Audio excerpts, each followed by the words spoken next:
Olá, meu nome é Sadi Jacques e eu estou coordenador geral da Associação Software Livre, uma ONG que é responsável pela organização do Fórum Internacional Software Livre aqui em Porto Alegre desde o ano de 2000. Então nós estamos indo para a 16ª edição de um evento de repercussão internacional, um dos principais eventos de software livre do mundo.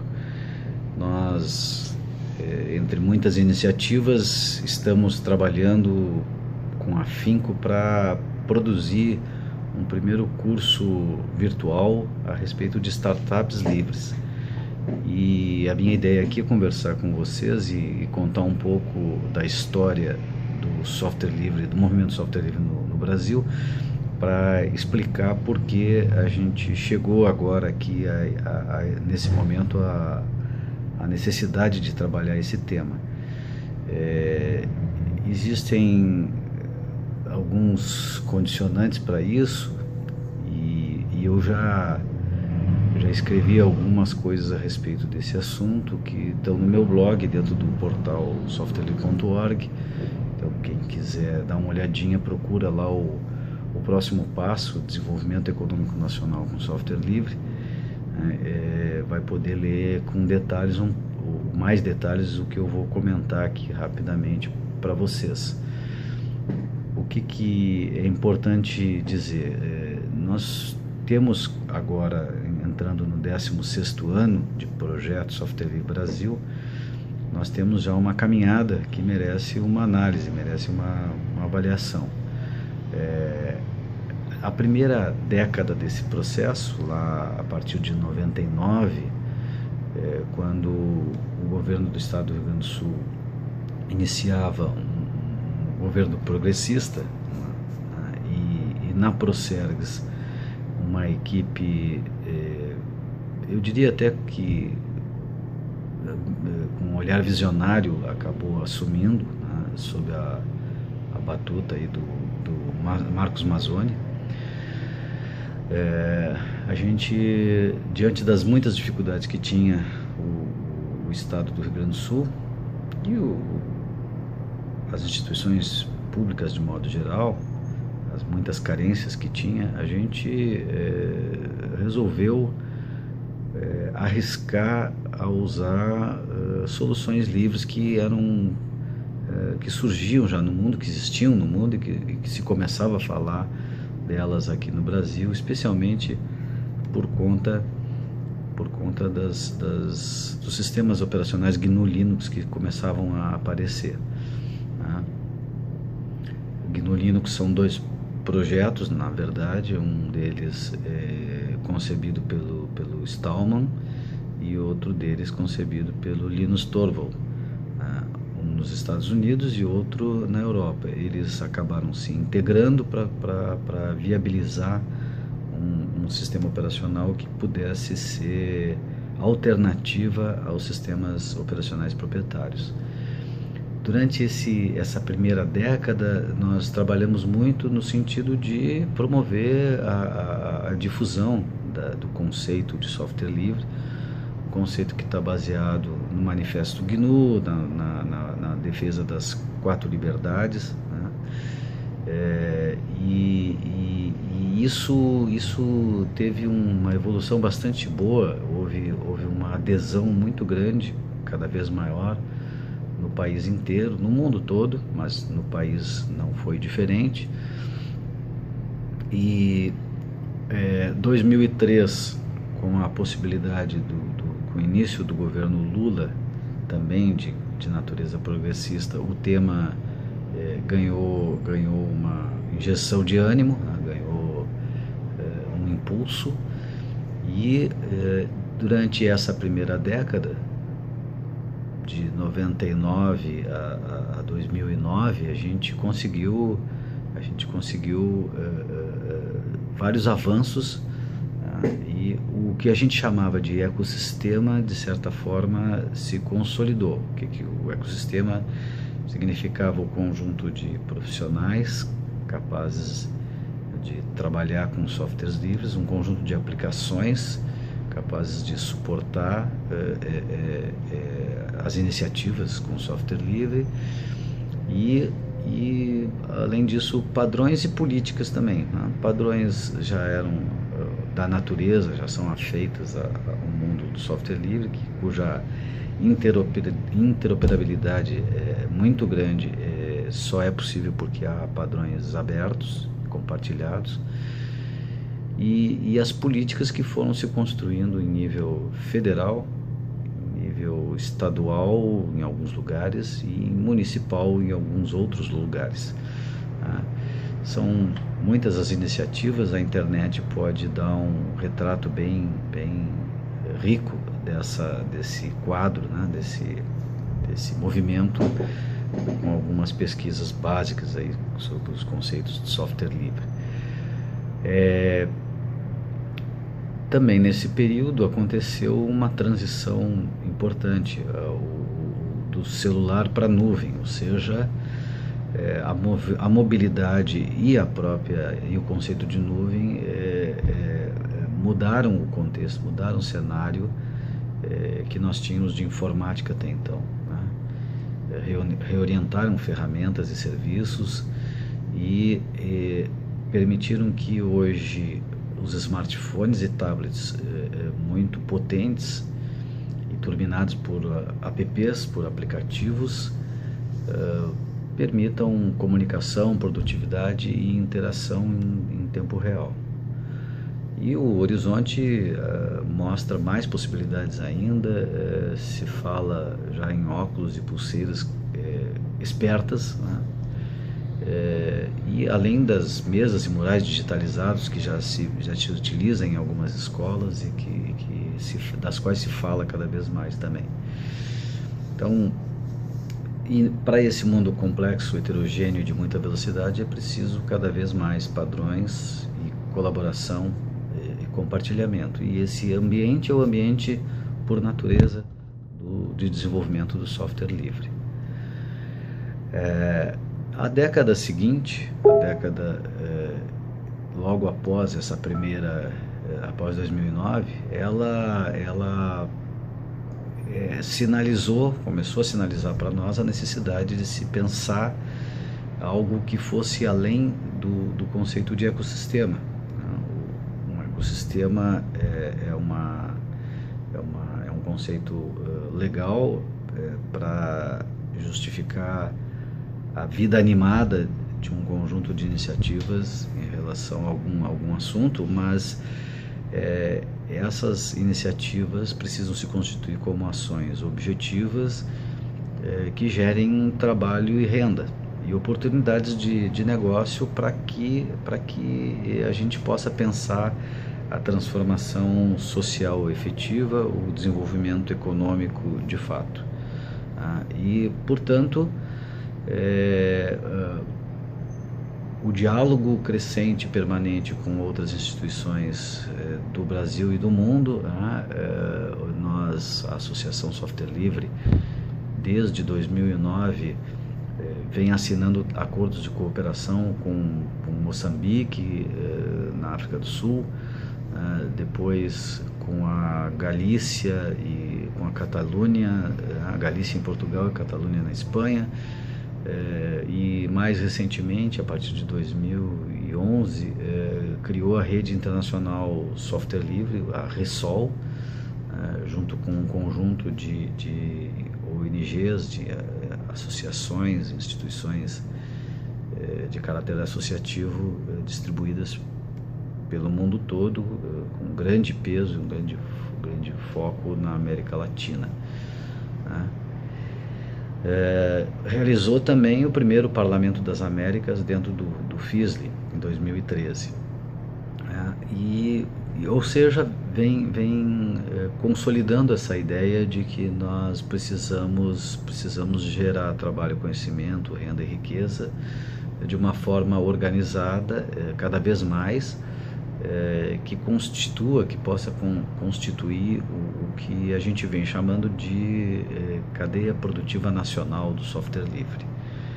Claro, cada país terá a necessária tarefa de constituir essa cadeia produtiva, composta de muitos arranjos produtivos locais, para dar sustentação a uma ação econômica baseada em softwares livres que seja promotora da ação social, que seja promotora do desenvolvimento, criadora de oportunidades e que alavanque o desenvolvimento tecnológico, inclusive, da sociedade como um todo.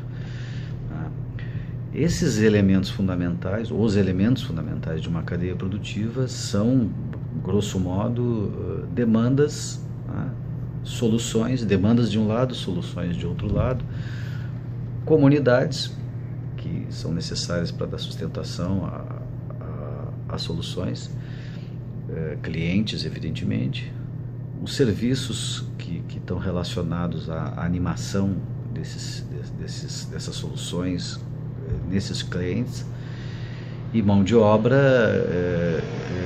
cada vez mais qualificada, organizada, certificada, inclusive, né? Tudo isso articulado em um modelo de negócios específico, que é o modelo já tradicional, conhecido, historicamente defendido, o modelo do software livre, que é um modelo baseado em serviços, né, fundamentalmente. Onde nós temos o software, uma plataforma de software comum a todos, compartilhada, colaborativa, onde os desenvolvimentos e as soluções feitas para essa plataforma são feitas em benefícios da coletividade, e onde o diferencial de cada um é na qualidade da prestação do serviço que vai desempenhar em relação a uma ou mais aplicações disponíveis. Então, esse cenário é um cenário que, digamos assim, começa a se apresentar de forma muito clara para a Associação Software Livre já há alguns anos. Também é percebido por um conjunto importante de participantes, de micro e pequenas empresas que trabalham com software livre, e o próprio governo tem demandado, é um dos principais demandadores. Na verdade, os governos são os principais consumidores de tecnologia em qualquer lugar do mundo, né? O primeiro consumidor de tecnologia é o governo. Então, nós temos a informação de várias situações em que o governo não conseguiu comprar serviços em software livre pela ausência simplesmente de empresas hoje com envergadura nacional, ou seja, um determinado órgão ou instituição federal precisa atender quase sempre alguns estados pelo menos, e essa circunstância dificulta as pequenas e médias empresas que trabalham com software livre de darem conta desse recado.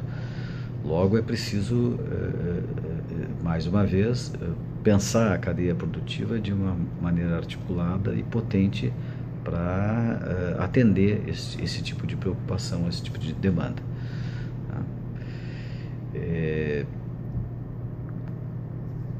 Sem falar que hoje no mundo somos 7 bilhões de pessoas, e no Brasil mais de 200 milhões, e a maior parte dessa população começa a ter acesso à internet e, portanto, a serviços potenciais, né? São milhares de empresas de micro, pequeno e médio porte, as chamadas PMEs, que representam um mercado imenso de serviços informáticos, de redes, sistemas locais e serviços em nuvem que hoje ainda não estão disponíveis, ainda não existem. As soluções hoje existentes em software livre são de boa qualidade e atendem a maioria das demandas usuais, né? Além disso, se houver uma demanda nova, há perfeitamente condição de se construir soluções novas para elas, desde que se tenha, evidentemente, uma comunidade, um ecossistema capaz de responder de forma rápida a uma demanda desse tipo. Um ecossistema organizado e, portanto, esse ecossistema organizado significaria uma cadeia produtiva composta de arranjos produtivos locais, capaz de atender de maneira ágil a novas demandas, né? A novos requisitos de solução. Bom, a grande virtude do software livre, além da colaboração e do compartilhamento, é do código aberto propriamente dito, que permite uma adaptação, adequação, enfim, muito rápida, muito grande. Evidentemente também que não é desejável que a gente gere forks regularmente, então é interessante que a gente passe a discutir em cima de algumas soluções, quais seriam as mais potentes, mais adequadas e que poderiam agregar mais e melhor o conjunto dos interesses dos usuários potenciais, né? E jogar peso, jogar energia em cima dessas alternativas. Dessa forma nós atenderíamos com muita facilidade bancas de revistas, chaveiros, padarias, cafés, confeitarias, farmácias, bares, restaurantes, livrarias, escolas, pet shops, enfim, o universo total, integral de serviços que hoje é disponível e que os cidadãos usualmente fazem, demandam, utilizam durante o seu dia a dia.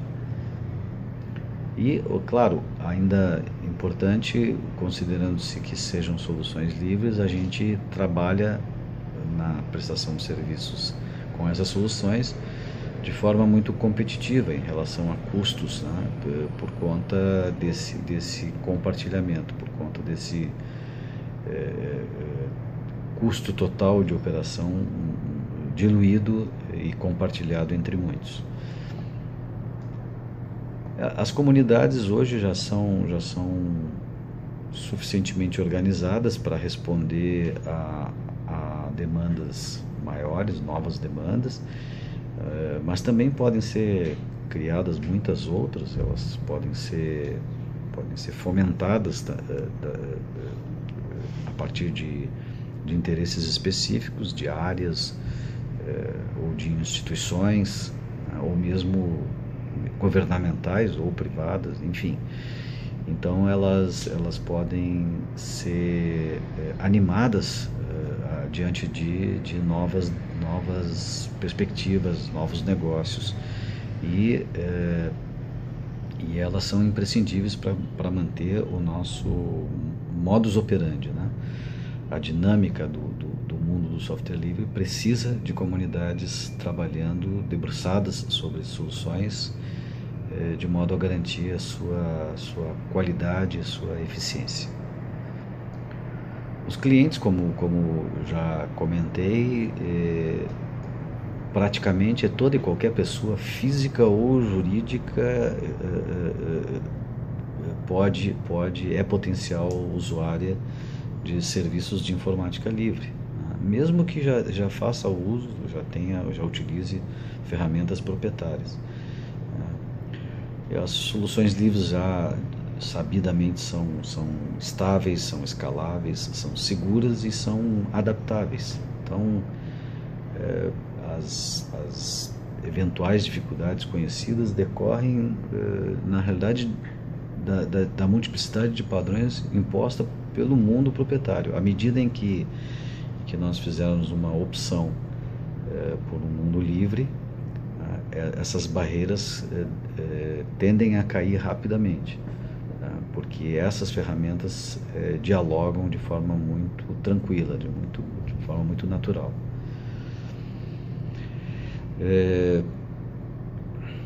E claro, para uma cadeia produtiva precisa ser alavancada, também precisa ter não só apoio de governo, estímulo de governo, para isso o governo federal é imprescindível, mas também grandes clientes podem participar desse desenvolvimento, podem apoiar essa iniciativa.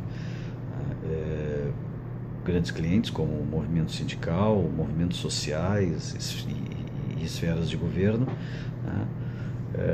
que já tem uma base instalada de usuários muito grande e que certamente, ao fazer opções por ferramentas livres, vai impactar na economia de forma positiva, né? Sem falar que o uso intensivo em educação, saúde e no trabalho de modo geral é determinante para a formação de um novo mercado, inclusive, né? Enfim, com relação aos serviços, precisaremos certamente de muito conhecimento técnico avançado, né, para instalação, configuração, parametrização de sistemas, como se faz hoje com qualquer sistema, com qualquer solução, né, em que pese haver muita ferramenta utilizável de forma aparentemente fácil, singela. De qualquer forma, a gente tem que ter claro que é preciso suportar uma estrutura tecnológica intensa, com muito conhecimento técnico também, né?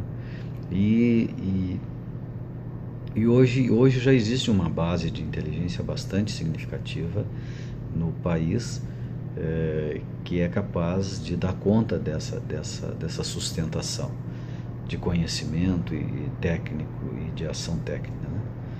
Conhecimento técnico e ação técnica. E essa base está dispersa, está sem articulação ainda, né? Mas o esforço de construção da cadeia nacional, da cadeia produtiva nacional, do software livre, fará com que esse conjunto de pessoas físicas e jurídicas se organize melhor e rapidamente para dar conta dessa demanda toda que deve se organizar também a partir desse movimento.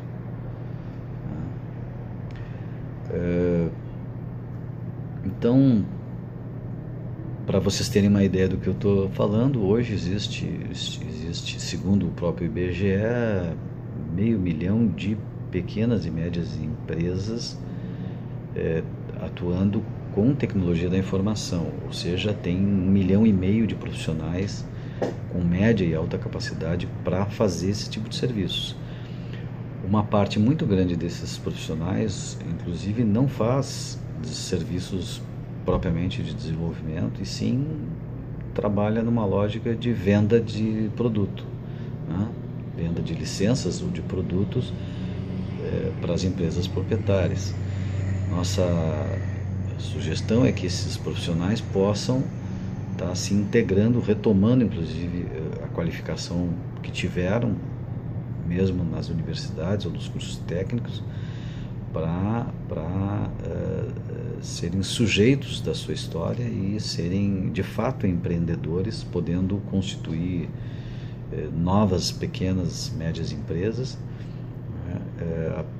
e prestar serviços para esse universo potencial de novos clientes que a gente percebe que necessita, que demanda de soluções, e que hoje não tem essas soluções de uma forma facilitada, não tem a oferta nem das soluções e nem dos serviços de implementação dessas soluções.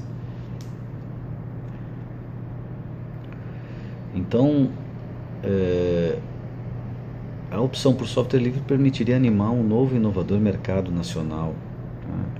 E projetar o Brasil, inclusive, no mundo, projetar o Brasil em uma década como talvez o maior país desenvolvedor de software existente, né? Isso é uma questão de tomada de decisão, de vontade política e vontade dos profissionais de tecnologia que somos, de exercer esse direito e buscar construir essa alternativa para nós, né? é muita inteligência coletiva jogada sobre código que faz com que essa decisão seja uma decisão potente, né? Na verdade, nenhuma empresa hoje, por maior que seja, com 2.000, 3.000, 4.000 funcionários, terá a condição de desenvolver um código efetivamente melhor ou mais ágil na resposta ao erro ou à necessidade de melhorias, do que soluções que são construídas de forma colaborativa e compartilhada no mundo inteiro, 24 horas por dia. Então são milhões de militantes, de desenvolvedores, potencialmente podendo colaborar com a melhoria, com o aperfeiçoamento dessas soluções. Aí o Brasil pode ter uma participação singular, inovadora, inclusive, nessa perspectiva. O modelo de negócios baseado na prestação de serviços não muda praticamente muito a lógica que existe hoje no mercado, especialmente o de software. O que ele tem de característica, talvez, de diferencial é a não cobrança de licenças, né? E isso significa um custo menor para o usuário final, significa um acesso maior ao usuário em geral, né? E significa uma facilidade muito grande de troca de informações e de conhecimentos. Então é possível fazer com que esse modelo ganhe envergadura mais ainda, aproximando o diálogo com instituições do tipo FENAINFO e sindicatos filiados. FENAINFO é a Federação Nacional das Empresas de Informática, com a CESPRO nacional e regionais, com a FENADADOS, que é a Federação dos Trabalhadores de Processamento de Dados, Softex e diversas outras instituições que estão ligadas à tecnologia da informação e comunicação. Dentro desse cenário, dentro da construção dessa cadeia, nós percebemos também uma oportunidade muito grande para jovens que hoje estão muitas vezes ainda nos bancos escolares, estão cursando suas faculdades, os seus cursos técnicos, e nesse momento sem muita perspectiva de trabalho, mas que a partir de uma projeção dessa cadeia poderia se organizar e poderia dialogar com esse mercado a partir, inclusive, do conceito de startups livres, que é a razão pela qual a gente veio aqui conversar.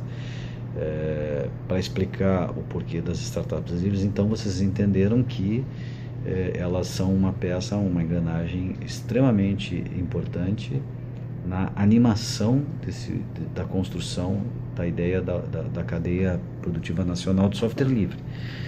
O que é uma startup livre de forma simplificada? Ela tem basicamente duas características importantes. A primeira é que ela tem um compromisso de gerar código livre, né? De gerar códigos com licenças livres. Isso significa utilizando o código disponível, né? E agregando inovação, agregando inteligência, agregando alguma novidade a esse código e, portanto, recriando a possibilidade de uso desse código com novos serviços.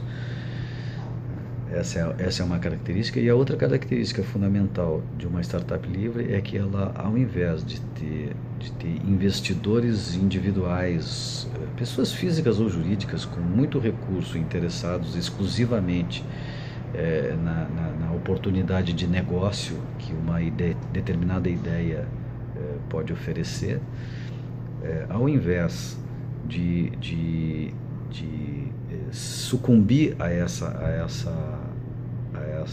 tentação, a essa oferta, esse jovem ou esses jovens com boas ideias e utilizando softwares livres e com disposição de participar da cadeia produtiva nacional do software livre, podem lançar mão de linhas de financiamento consideradas públicas no sentido de que elas ou serão oriundas de recursos efetivamente públicos ou serão oriundas de recursos compartilhados, né?